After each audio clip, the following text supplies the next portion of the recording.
तो फ्रेंड्स आइए आज पढ़ते हैं क्लास 12 के 2025 बोर्ड एग्जाम में आया हुआ प्रश्न।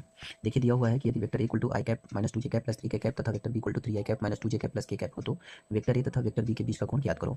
मतलब दो सदिश दिए हुए हैं, उसके बीच का कोण हमें ज्ञात करना है। तो सबसे पहले जो दिया हुआ जो सदिश है उसको हम लिखते हैं। वेक्टर ए इक्वल टू दिया हुआ है I cap minus 2 J cap plus 3 K cap. उसी तरीके से वेक्टर बी का वैल्यू दिया रखा है कितना, 3 I cap minus 2 J cap plus K cap.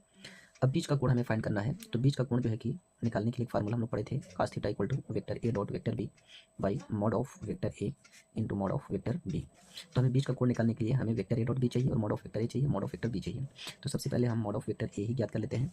Mod of vector ए कैसे ज्ञात होता है, तो सबसे पहले हम क्या करते हैं कि अंडर रूट ज्ञात करते हैं। अंडर रूट लिखते हैं और यहाँ देखो 1 है तो 1 का स्क्वायर माइनस 2 का स्क्वायर 3 का स्क्वायर करते हैं। तो 1 का स्क्वायर प्लस माइनस 2 का स्क्वायर प्लस 3 का स्क्वायर।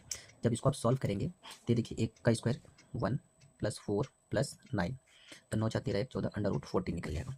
उसी तरीके से मॉड ऑफ वेक्टर बी जब आप फाइंड करेंगे तो ये हो जाएगा अंडर रूट इसका स्क्वायर इसका स्क्वायर करेंगे हम लोग, तो यानी 3 का स्क्वायर प्लस माइनस 2 का स्क्वायर प्लस 1 का स्क्वायर। तो इस तरह से इसका जब स्क्वायरिंग करेंगे हम तो 9 प्लस 4 प्लस 1 यानी अंडर रूट 14। अब क्या करेंगे, इन दोनों का हमें डॉट चाहिए, vector A dot vector B.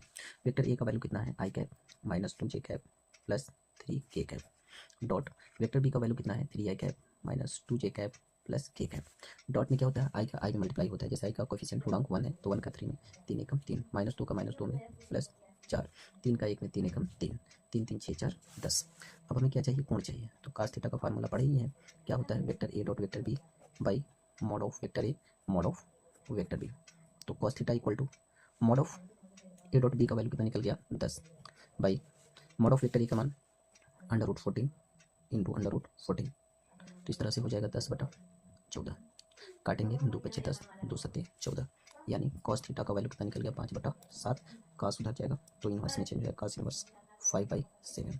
तो इस तरह से दो सदिशों के बीच का कोण फाइंड हो गया।